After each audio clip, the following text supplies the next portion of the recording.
तो हरियाणा में चुनावी बिसात बिछना शुरू हो चुकी है, लेकिन पार्टियों की तैयारियां क्या है? भाई, जिस तरह से लोकसभा चुनाव के नतीजे सामने आए हैं, उसने जहां पर एक तरफ कांग्रेस को गदगद किया है तो दूसरी तरफ बीजेपी को परेशानी में डाल दिया। इस बात में कोई दो राय नहीं है और स्वाभाविक है कि जैसे जैसे अब दिन आगे बढ़ेगा वैसे वैसे पॉलिटिकल सिनेरियो भी हरियाणा प्रदेश का बदलता हुआ दिखाई देगा और बहुत तेजी के साथ। और चलिए चर्चा की हम शुरुआत कर लेते हैं। सबसे पहले एक रवायत है, मेहमानों का तारुफ आपसे करवा देते हैं। हमारे साथ वेद प्रकाश विद्रोही जी कांग्रेस प्रवक्ता हैं, हमारे साथ बीजेपी प्रवक्ता राजवीर सिंह रोहिल्ला जी जुड़ गए हैं और हमारे पॉलिटिकल हेड चंद्रशेखर धरनी जी भी जुड़ गए हैं। आपका बहुत बहुत स्वागत है तीनों का इस खास कार्यक्रम में जुड़ने के लिए। राजवीर सिंह रोहिल्ला जी और वेद प्रकाश विद्रोही जी, मैं आपके पास आऊं उससे पहले एक अपडेट ले लेते हैं हरियाणा की राजनीति को लेकर कि आखिर आज के सिनेरियो में चल क्या रहा है। और मुझे लगता है कि हरियाणा की राजनीति को बहुत बेहतर तरीके से समझ सकते हैं, विश्लेषण करते हैं, बारीकी से जानते हैं, माइन्यूटली जानते हैं हमारे पॉलिटिकल हेड चंद्रशेखर धरनी जी। चंद्रशेखर धरनी जी, भाई हरियाणा में चुनावी बिसात तो बिछना शुरू हो चुकी है, लेकिन बड़ा अपडेट क्या है? पार्टियों के भीतर से क्या खबर मिल रही है तैयारी को लेकर? देखिए, इसमें कोई दो राय नहीं है कि हरियाणा के चुनावों को अब समय बहुत कम बचा है। लगभग 80-85 दिन का समय कहा जा सकता है कि हरियाणा के इलेक्शंस के दौरान अब बचा है और सभी पार्टियां राजनीतिक रूप से अपना अपना चिंतन और मंथन करने लग रही हैं, अपने कैंडिडेट्स का चयन करने पर लगी हुई हैं। बीजेपी हो, कांग्रेस हो, आम आदमी पार्टी हो, अब तो समाजवादी पार्टी ने भी हरियाणा में 20 सीटों पर अपना दावा कर दिया है।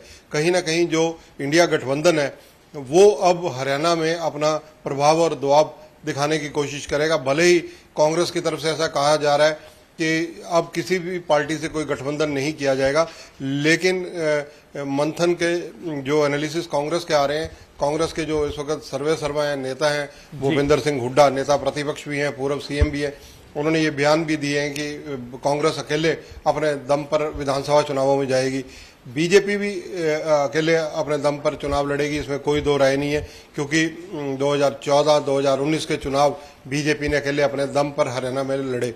बीजेपी ने एक जो देखा गया, जिस प्रकार से सर्वे करवाते हैं वो कैंडिडेट्स के चयन के लिए, वो आंतरिक रूप से कई स्तर पर होता है, चाहे वो बीजेपी के स्तर पर हो, सरकार के स्तर पर हो, या अलग अलग जो इनके विभाग हैं, प्रकोष्ठ हैं, उनके अध्ययन करने का तरीका कुछ भी हो सकता है।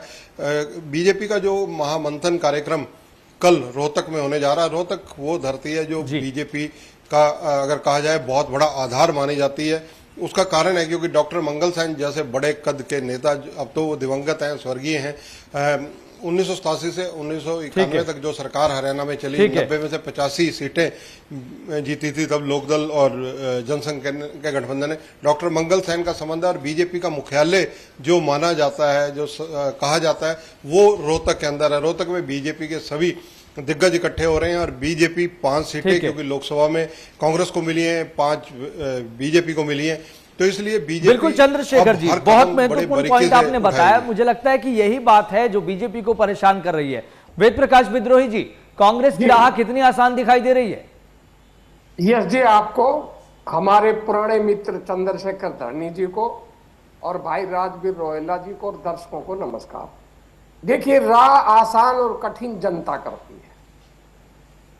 2014 का चुनाव था, वो जनता भाजपा के साथ थी। 2019 का चुनाव था, वो खंडित जनादेश था। और जो 2024 का विधानसभा चुनाव होने वाला है, उसमें फिर हरियाणा की जनता कांग्रेस के साथ है। तो जनता के आशीर्वाद से कांग्रेस की राह बहुत आसान है। हमने 46 सीटें जीती हैं, भाजपा ने 44 विधानसभा क्षेत्रों में बढ़त ली है। धरनी जी बहुत पुराने हमारे मित्र भी हैं, विश्लेषक हैं, पत्रकार भी हैं। अगर आप 20 साल का हरियाणा का पैटर्न देखो, 1999 से लेकर 24 तक का देख लो आप, कि लोकसभा चुनाव में जिसको जितनी सीटें मिली उसके आधार पर जिस दल को विधानसभा चुनाव में बढ़त रही, और जो दल सत्ता में था उसकी बढ़त होने के बावजूद भी लोकसभा में, विधानसभा चुनाव में जो जितनी सीट उसने जीती है वो हमेशा घटी है। 99 के अंदर 10 की 10 सीटें जीती थी बीजेपी और इनेलो ने, विधानसभा में उनकी बढ़त थी, पर जब चुनाव हुआ जी विधानसभा का तो उनकी सीटें घटी और कांग्रेस 21 तक पहुंच गई। जब 2004 में हुआ तब भी यही हुआ, 2014 के अंदर हुआ तब कांग्रेस की 10 सीट थी पर घटकर हमारी 40 हो गई। 2014 में तो अलग तरह का चुनाव था, 2019 में भी यही हुआ। बीजेपी को 79 क्षेत्रों के अंदर बढ़त मिली थी जी लोकसभा के चुनाव में, और जब चुनाव हुआ तो उनकी 40 सीट रह गई। अगर हम इस 20-25 साल का पैटर्न देखकर हरियाणा जी। की जनता का अनुमान लगाएं, क्योंकि ये तो वास्तविक आंकड़े हैं, कोई ना तो सर्वे है ना कोई कल्पना है, जी। उस स्थिति में हमें लगता है हरियाणा की पुरानी रवायत, जनता का रुझान, उससे भाजपा 25 तक सिमट सकती है इन आंकड़ों के आधार पर, और कांग्रेस 60 तक पहुंच सकती है, 55 से 60 तक। जी अब देखना यह है कि जनता अपने पुराने रुझान को कायम रखती है या नहीं रखती है, ये तो जनता के ऊपर निर्भर करता है।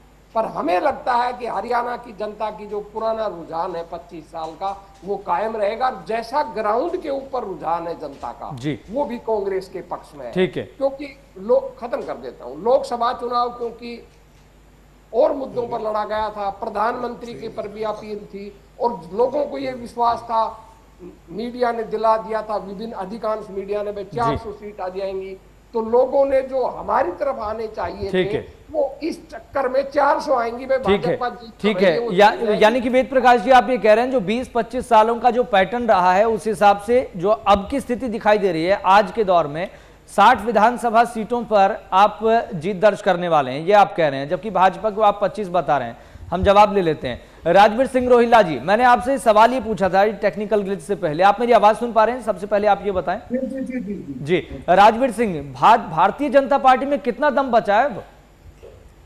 भारतीय जनता पार्टी ने 2014 में भी अपने दम पे सरकार बनाई, 2019 में भी, और निश्चित रूप से 2024 में भी भारतीय जनता पार्टी दम पे सरकार बनाने जा रही है। क्योंकि हमें जो गठबंधन हुआ था वो सिर्फ सरकार चलाने के लिए हुआ था, और हमारी जो 5 सीट लूज हुई है लेकिन हमारा हौसला कम नहीं हुआ है, क्योंकि वो नैरेटिव सेट किया था संविधान बदलते या वो क्या बोलते हैं उसको आरक्षण खत्म करते, थोड़ा सा एक प्रोपेगेंडा फैलाया विपक्ष द्वारा, जिससे हमने पूरा प्रयास किया है। इसी कड़ी में हमारे जो मुख्यमंत्री, हमारे संगठन के प्रदेश अभिता की, उन्होंने लगातार कार्यकर्ताओं से मिलकर फीडबैक इकट्ठा किया है, हर जिले में जा रहे हैं। 1-2 दिन पहले जींद भी आए थे, हिसार भी थे, आज गोंडा में भी थे। कुल मिला के हमने जो हमारी तैयारियां पूरे जोरों पर चल रही है। और एक बात, कल हमारे जो चुनाव के दृष्टि से जो हमारे प्रभारी बनाए गए श्री देवेंद्र प्रधान जी और विप्लव देव जी और 500 हमारे जो सांसद है, कल रोहतक जो हमारा मेन मुख्य कार्यालय भारतीय जनता पार्टी का, तो वहाँ हम सब इकट्ठे हो रहे हैं, सभी कार्यकर्ताओं को बुलाया गया है। तो कहीं ना कहीं हमारे जो तैयारियां परिपूर्ण है, हमें कोई दिक्कत नहीं है, हमारा नीचे तक संगठन पूरा तैयार है। लेकिन कांग्रेस पार्टी का कोई संगठन नहीं है, इन लोगों ने एक प्रोपेगेंडा फैला के उस चीज को इन्होंने हायर किया, हाईजैक कर गई है इलेक्शन को, तो वो कोई बड़ी बात नहीं है। आने वाले लेकिन राजवीर जी, बीजेपी को ये बात तो परेशान कर रही होगी ना भाई, आप तो पन्ना प्रमुख तक की बात करते हैं, बूथ लेवल तक की बात करते हैं, आप उन पर आरोप लगा रहे हैं कि उनका तो संगठन भी नहीं है। भाई संगठन ना होने के बाद 5 सीटें आपसे छीन ली, क्या ये बात बीजेपी को परेशान नहीं कर रही? बिल्कुल, हमने मंत्री हमारी कमियां कहा रही, हमारी कमियां ये रही है कि भाई हम इनके प्रोपेगेंडा को कहीं ना कहीं मतलब एक्सप्लोइट नहीं कर पाए, खत्म नहीं कर पाए, तो वो चला। लेकिन हमारे कार्यकर्ता बिल्कुल तैयार है इस चीज के लिए, समझाया जा रहा है कि भाई इन लोगों ने जो झूठ फैलाया, हमें उस झूठ का बिल्कुल काउंटर करना है, बिल्कुल जवाब देना है, और वही चीज हम कर रहे हैं। और 10 साल में जो भारतीय जनता पार्टी के डबल इंजन की सरकार ने देश और प्रदेश में जो काम किए हैं, हम उन कामों को ज्यादा से ज्यादा लोगों तक और पहुंचाएंगे। जी Chandrashekhar ji, over to you. क्या सिनेरियो पूरा हरियाणा की राजनीति में आप देख पा रहे हैं, और सवाल आप पूछिए। बिल्कुल देखिए, जिस प्रकार से अभी ये साथी हमारे जो चर्चा कर रहे हैं, ये कुछ चीजें हैं जो फैक्ट्स हैं, फैक्ट्स दोनों चाहे बीजेपी हो चाहे कांग्रेस हो, धरातल पर उन चीजों को अनदेखा नहीं किया जा सकता।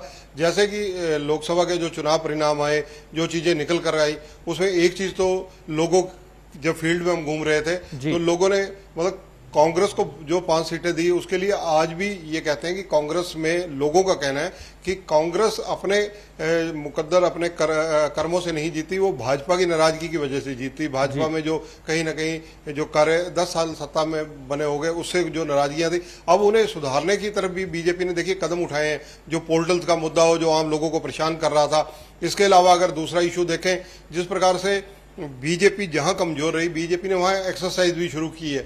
आप भिवानी में देखिए कि जो राजनीतिक संबंध बने, अब जो कल तक चौधरी बंसीलाल के सबसे धुर विरोधी रहे धर्मवीर, अब किरण चौधरी जो उनकी पुत्रवधू है बंसीलाल की, वो बीजेपी में है, श्रुति चौधरी बीजेपी में है। यानी राजनीतिक कहीं ना कहीं मित्रता जो बढ़ रही है, कई लोगों का आवागमन लगा हुआ है हर दल में। ये दिन ऐसे हैं जिनमें आवागमन लगा रहेगा। जो जहां तक भाजपा का सवाल है, भाजपा में आप देखिए मुख्यमंत्री की कसरत डेली बढ़ी हुई है। उनको सपोर्ट पूरे का पूरा अगर कर रहे हैं तो केंद्रीय मंत्री मनोहर लाल हर तरह से, जहां पर उनकी कहीं निभो नहीं पहुंच पाते, लेकिन केंद्रीय मंत्री मनोहर लाल हर जगह बिल्कुल चंद्रशेखर जी, और जो उनका तजुर्बा है, मुझे लगता है कि भारतीय जनता पार्टी उसको ग्रैब करने की पूरी कोशिश कर रही है कि भाई मनोहर लाल को तजुर्बा है, 9.5 वर्ष तक वो मुख्यमंत्री रहे हैं, तो उनको साथ लेकर बीजेपी चल रही है। आज भी जरूरत उनकी महसूस हो रही है। लेकिन चंद्रशेखर जी, एक छोटा सा सवाल मैं आपसे पूछूंगा, संक्षिप्त में आप जवाब दीजिएगा क्योंकि ब्रेक पर भी जाना है, रवायत को भी फॉलो करना है। सवाल यह है कि आपने कहा कि भाई भारतीय जनता पार्टी को लेकर जो गुस्सा था उसका फायदा कांग्रेस को मिला, लेकिन जेजेपी और इनेलो की स्थिति फिर विकल्प के तौर पर वो सामने क्यों नहीं आए? क्या कांग्रेस को विकल्प माना लोगों ने? देखिए यहां पर जेजेपी और इनेलो का जहां तक सवाल है, वो उनको लोगों ने एक तरह से नकारा है पूरी तरह से। उनकी वोट प्रतिशत देखिए तो उनको लोगों ने नकारा है, और ये चीजें जेजेपी को इसलिए नकारा है क्योंकि सत्ता में रहते हुए जो कमिटमेंट्स उन्होंने सत्ता में आने के लिए की थी, और जो तब ये बीजेपी के खिलाफ मुहिम चलाते थे और फिर बीजेपी के साथ ही गठबंधन में सरकार चलाई, वो कहीं ना कहीं लोगों को अच्छा नहीं लगा। लोगों ने जेजेपी को इसलिए नकारा। और जहां तक इनेलो का सवाल है, इनेलो में क्योंकि जिस प्रकार से अभय चौटाला जितनी भी मेहनत कर रहे हैं, अभी उसके परिणाम उतने अच्छे सार्थक नहीं मिल पा रहे हैं। कांग्रेस विकल्प के रूप में नजर आती है लोगों को, लेकिन कांग्रेस में भी जो आपस में चौधर की लड़ाई चल रही है, गुटबाजी चल रही है, वो किसी से छुपी नहीं है, और वो नुकसान कांग्रेस को हमेशा रहा है और आगे भी रह सकता है। जी वेद प्रकाश विद्रोही जी, आपकी आवाज हम सुन पा रहे हैं, अपनी बात रखिए, कंटिन्यू कीजिए। मजबूत उम्मीदवारों की उनके ही क्षेत्र के अंदर कांग्रेस हारी है। अगर वो इतने ही मजबूत थे तो अपने अपने विधानसभा क्षेत्र में तो कांग्रेस को जितवा देते। तो ये ठीक है, उनका अधिकार है, ये उनका दावा है।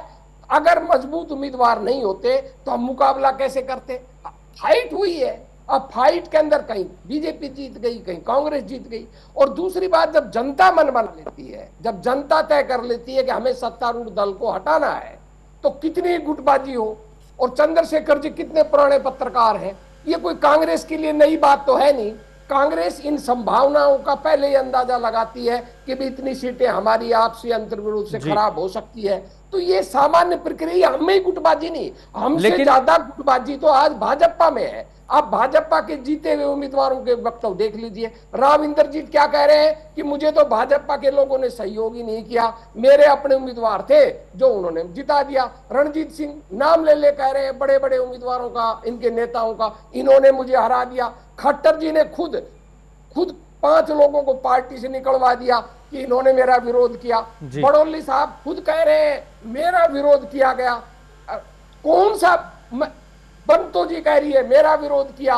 तो भाजपा के कौन सा ऐसा क्षेत्र है, मुझे बता दे, मैं नाम ले। ठीक है वेद प्रकाश जी, इस पॉइंट का जवाब मैं लूंगा, राजवीर जी से मैं लूंगा। लेकिन कुमारी सैलजा जब ये बात कह रही थी कि टिकटों का वितरण ठीक से नहीं हुआ, तो इसको आप कैसे देखेंगे? आपने श्रुति चौधरी और किरण चौधरी वाली बात तो रख दी कि भाई उनके क्षेत्र में क्या प्रदर्शन था, लेकिन कुमारी सैलजा प्रदेश अध्यक्ष भी रही है। मैं उसकी बड़ी ईमानदारी से कहता हूं आपसे, टिकटों का बंटवारा हुआ। टिकटों का बंटवारा किसने किया? सेंट्रल इलेक्शन कमेटी ने। जब भी हरियाणा के संदर्भ में जितनी सेंट्रल इलेक्शन कमेटी की बैठकें हुई है, आप उनकी विज्ञप्ति देख लें, आप उनकी वीडियोस देख लें। कुमारी सैलजा जी को भी और रणदीप सुरजेवाला को बुलाया गया था, 2 हरियाणा की तरफ से ये गए थे। कैप्टन अजय यादव आज बोले, हुड्डा साहब और उदय भान जी गए थे, दोनों गए थे। दो हो गए थे तो क्या बहन शैलजा जी ने अपना फीडबैक नहीं दिया होगा? उनका फीडबैक भी लिया गया है। दोनों तरफ का फीडबैक लेकर जो बातें कुमारी शैलजा जी या सुरजेवाला जी आज बाहर कह रहे हैं, वो सब बातें उन्होंने सीसी में ही कही थी। अब सीसी ने अपनी विजडम से टिकट बांटी है, दोनों पक्षों की बात सुनी है। लेकिन वेद प्रकाश जी, ठीक है, मैं आपकी बात मान लेता हूं कि भाई सबके ओपिनियन से ही कुछ एक निष्कर्ष पे पहुंचा गया होगा, लेकिन फिर कुमारी शैलजा प्रदेश अध्यक्ष भी रही हैं, संगठन पर भी अच्छी पकड़ है, उनको जानते हैं, उनकी अच्छी पकड़ है राजनीति में हरियाणा की, इस बात में कोई दो राय नहीं है। लेकिन क्या परिणाम सामने आते ही फिर सुर क्यों बदल जाते हैं आपके नेताओं के? तो आप इस बात को मानेंगे कि अगर टिकट का वितरण ठीक से होता तो 10 की 10 लोकसभा सीटें आपके पास होती आज? देखिए, मैं कह रहा हूं कि कुमारी शैलजा जी को ये बात का जवाब तो मैं नहीं दे सकता। कुमारी शैलजा जी राष्ट्रीय नेतृत्व की विजडम पर उठा रही है, एक और मेरे को देना, मैं पूछता हूं, पूछना चाहिए। परंतु मेरा जो मानना है, मैं जितना राजनीति को समझ पाया हूं, ये सब विधानसभा चुनाव में मुख्यमंत्री पद की पोस्चरिंग हो रही है। हर नेता जो मुख्यमंत्री पद का उम्मीदवार है वो ये चाहता है कि भाई ऐसी पोस्चरिंग की जाए, जो वर्कर मेरे साथ जुड़े हुए हैं, जो नेता मेरे साथ जुड़े हुए हैं, वो जुड़े रहे और मुझे ज्यादा से ज्यादा मेरे लोगों को टिकट मिले और मैं मुख्यमंत्री बनूं। तो मेरे हिसाब से मैं यहाँ पर इनसे सवाल लेना चाहूंगा। मैं यहाँ पर इनसे पूछना चाहूंगा कि कैप्टन अजय यादव, रणदीप सिंह सुरजेवाला, कुमारी शैलजा, और कुमारी शैलजा तो अभी जींद में अभी कुछ देर पहले ही कई एरियो में बोली हैं, और सिरसा की जो विधानसभा के क्षेत्र पड़ते हैं और कई आज भी बोल रही हैं। वो तो उनका कहना है कि विधानसभा चुनावों में मुख्यमंत्री वही बनेगा जिसे कांग्रेस आला कमान चाहेगी। उनकी ये भाषा लोगों को मनोबल बढ़ाने के लिए तो है। मुझे दूसरा आपसे एक सवाल और पूछना है कि जिस प्रकार से कांग्रेस जाट नॉन जाट की राजनीति पर फोकस इस वक्त सभी राजनीतिक दलों का रहता है, लेकिन कांग्रेस का विशेष रूप से, लेकिन वो आपका भिवानी महेंद्रगढ़ के अंदर समीकरण बिगड़े और उसमें देखिए कि बीजेपी को वहां पर जीत मिली। देखिए, ये दो सवाल है मेरे आपसे। आपकी बात 100% सही है। जहां तक मुख्यमंत्री पद का सवाल है, मैं तो सहमत हूं आपकी बात से। शैलजा जी ठीक कह रही हैं, मुख्यमंत्री वही बनेगा। मेरी बात नहीं है, ये हमारी शैलजा का वक्तव्य है। उनकी बात से मैं कह रहा हूं, जो आप रिपोर्टिंग कर रहे हैं, मैं आपकी बात से मतलब शैलजा जी ने जो कहा है वो सही कहा है कि हाईकमांड जिसे चाहेगा वो मुख्यमंत्री बनेगा। और आपका ये सवाल 100% वाजिब है कि हमारा जो भिवानी के अंदर समीकरण था वो फेल हो गया। वो क्यों हुआ? अब उसको भी आप तो पुराने पत्रकार हैं, गहराई से समझिए। हम माने या ना माने, भाजपा के लोग जो चाहे कहें, उनकी मर्जी है। आज भी जो अहिरवाल का क्षेत्र है, जिसके अंदर 3 लोकसभा क्षेत्र आते हैं, रोहतक की 1 सीट और भिवानी, महेंद्रगढ़ और गुड़गांव, यहां सबसे बड़े नेता, चाहे वो कांग्रेस है चाहे भाजपा है, सबसे बड़े जन आधार के नेता राव इंद्रजीत है। और अहिरवाल की ज्यादातर वोटें राव इंद्रजीत के कहने से दी जाती है, न वो भाजपा के कहने से कोई देता और न कोई कांग्रेस के कहने से देता। अब दिक्कत ये हुई कि हमने इसलिए उम्मीदवार किया था कि बहन सुरुचि जी को यहां से नहीं वोट मिलती थी, एक तरफा वोट धर्मवीर को मिलती थी, इसलिए हमने यादव उम्मीदवार को दिया। पर अंतिम समय में राव इंद्रजीत ने वहां जाकर कहा कि जो उम्मीदवार मेरा नहीं हुआ वो तुम्हारा क्या होगा, क्योंकि आपका चित्र मालूम है, राव दान सिंह जो पैदाइश है राजनीतिक, वो राव इंद्रजीत की है और राव इंद्रजीत का रिश्तेदार भी है। और जब राव इंद्रजीत ने लोगों को ये अपील की कि जो व्यक्ति मेरा उम्मीदवार नहीं रहा वो तुम्हारा क्या होगा, उसी से खेल पलट गया। और जिस क्षेत्र से हमें जीतना, खत्म कर रहा हूं, जिस क्षेत्र से धरनी जी हमको जीतना चाहिए था, उन 4 विधानसभा क्षेत्रों में हम हारे हैं। बिल्कुल सही बात है, हम इसमें फेल हो गए। मैं आपकी बात से ठीक है, चलिए अच्छी बात है कि आप ये चीज स्वीकार रहे हैं और एक एस्पेक्ट भी आप रख रहे हैं। राजवीर सिंह रोहिला जी, एक छोटा सा कमेंट, राह कितनी आसान दिखाई दे रही है अब आगे? भाई 44 विधानसभा क्षेत्रों में बीजेपी है, लेकिन 46 विधानसभा क्षेत्रों में कांग्रेस को बढ़त है। नहीं, राजनीतिक क्षेत्र में राह कभी आसान नहीं होती, राह आसान बनाई जाती है, हर्डल को दूर किया जाता है। कभी किसी के लिए, चाहे आप पंचायत मेंबर का चुनाव लड़ लो, चाहे आप विधायक या सांसद का, वे एक अलग काम करती है। लेकिन भारतीय जनता पार्टी ने अपनी राह आसान बना रखी है, क्योंकि हम लोगों ने 10 साल डिलीवर किया है। आज भूपेंद्र सिंह हुड्डा जी जींद में अपनी रैली कर रहे थे, तो मैं विद्रोही जी से कहना चाहूंगा, जो पोर्टल वगैरह की जो एक बात धरणी जी ने बोली थी, तो पोर्टल पे मतलब उन्होंने बड़ा बयान दिया कि भाई पोर्टलों को हम रखेंगे। भाई इसका मतलब कहना कि हमारे जो पोर्टल थे उन्होंने लोगों को न्याय देने का काम किया है, लोगों को सुविधाएं देने का काम किया है। तो ये बड़ी बात है कि ये लोग मान रहे हैं कि भाई भारतीय जनता पार्टी की सरकार जो पोर्टल लेके आई, उन पोर्टलों पे कहीं ना कहीं लोगों को राहत मिली है, लोगों को लाइनों से पीछा छुटा है। तो ये सारी बातें हैं, लेकिन कुल मिला के अल्टीमेटली बात यह है कि हम चुनाव के मोड में हैं और हमारी तैयारी मुकम्मल है बिल्कुल, और निश्चित रूप से तीसरी बार भारतीय जनता पार्टी अपनी सरकार बनाएगी। ठीक है, लेकिन मुझे लगता है कि पोर्टल वाली बात आपकी लोकसभा चुनावों में जनता तक पहुंच नहीं पाई है, तभी आज ये स्थिति है। ठीक है, आप तीनों का जीन में बोला है जी, चलिए ठीक है। रोहिला जी एक बात बताइए, युवा चेहरों को कितनी अहमियत मिलेगी चुनावों में बीजेपी की तरफ से? हाँ जी रोहिला साहब, बीजेपी की तरफ से युवा चेहरों को कितनी अहमियत मिलेगी? बिल्कुल, भारतीय जनता पार्टी अपना सर्वे के आधार पर टिकट देगी और उम्मीद है कि काफी कुछ आपको परिवर्तित होता हुआ दिखेगा समय के अनुसार, क्योंकि कुछ जो लोग परफॉर्म नहीं कर पा रहे वो पार्टी के पास सबका रिकॉर्ड, जो परफॉर्म करेंगे उनको आगे बढ़ाया जाएगा। रोहिला जी एक सवाल और आपसे पूछूंगा। जिस प्रकार बीजेपी ने पिछली बार कई चेहरे बदले थे, जो विधायक थे उन्हें टिकट नहीं दी थी, इस बार भी बीजेपी 30-35% क्या चेहरे चेंज कर सकती है? निश्चित रूप से भारतीय जनता पार्टी नए चेहरों को बिल्कुल मौका देने जा रही है, क्योंकि भारतीय जनता पार्टी अपना सर्वे करवाती है, केंद्र अपना अलग सर्वे करवाता है, तो उस आधार पर जो भी निकल के आएगा वो अच्छे कार्यकर्ता को टिकट दी जाएगी, और जनता में जो स्वीकारी होंगे जिन्होंने जो फील्ड में काम किया होगा। चलिए ठीक है, आप तीनों का बहुत बहुत शुक्रिया इस खास कार्यक्रम में, इस खास चर्चा में जुड़ने के लिए, अपनी बात रखने के लिए बहुत बहुत शुक्रिया।